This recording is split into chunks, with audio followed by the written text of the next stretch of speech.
بسم اللہ الرحمن الرحیم۔ السلام علیکم۔ تمام ویڈیو اپڈیٹ کے لیے انسپریشنل اسلام کو سبسکرائب کر کے بیل نوٹیفیکیشن آن کر دیں۔ نبی کریم صلی اللہ علیہ وآلہ وسلم کا فرمان ہے، تمہارے دنوں میں سب سے زیادہ فضیلت والا دن جمعہ کا دن ہے، بس تم اس دن مجھ پر کثرت سے درود پاک بھیجا کرو، اس لیے کہ تمہارا درود شریف مجھ پر پیش کیا جاتا ہے۔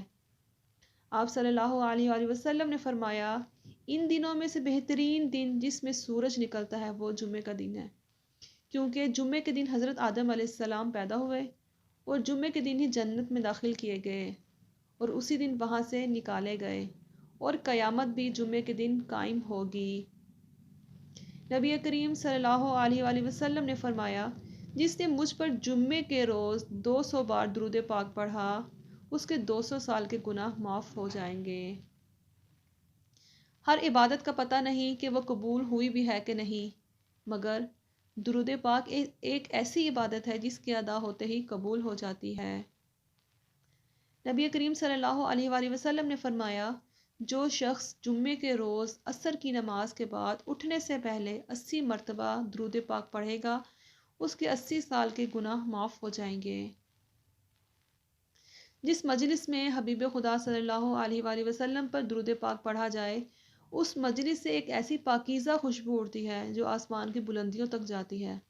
اس خوشبو کو محسوس کر کے آسمان کے فرشتے کہتے ہیں، یہ کسی ایسی مجلس سے خوشبو آئی ہے جس میں حبیب خدا صلی اللہ علیہ وآلہ وسلم پر درود پاک پڑھا گیا۔ آپ صلی اللہ علیہ وآلہ وسلم فرماتے ہیں، ایک دن جبرائیل علیہ السلام میرے پاس آئے اور کہا، اللہ تعالیٰ نے مجھے اتنی طاقت دی ہے کہ میں ساری دنیا کے درختوں کے پتے گن سکتا ہوں اور پانی کے سارے قطرے اور ریت کے سارے ذرے گن سکتا ہوں، لیکن اس آدمی پر اللہ تعالیٰ کی رحمت نہیں گن سکتا جو آپ صلی اللہ علیہ وآلہ وسلم پر ایک بار درود پاک پڑھتا ہے۔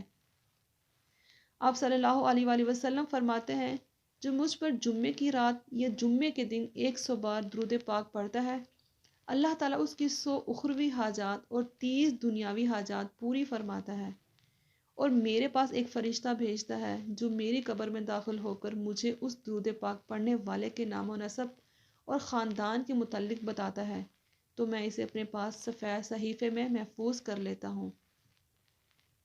تو ہم سب مسلمان بھائیوں اور بہنوں کو چاہیے کہ وہ جمعے کے روز کثرت سے درود پاک کو پڑھا کریں، یا کم از کم ایک تسبیح تو لازمی کر لیا کریں۔ اللہ تعالیٰ سے دعا ہے کہ اللہ تعالیٰ ہم سب مسلمانوں کو کثرت سے درود پاک پڑھنے کی توفیق عطا فرمائے۔ آمین۔ السلام علیکم ورحمۃ اللہ۔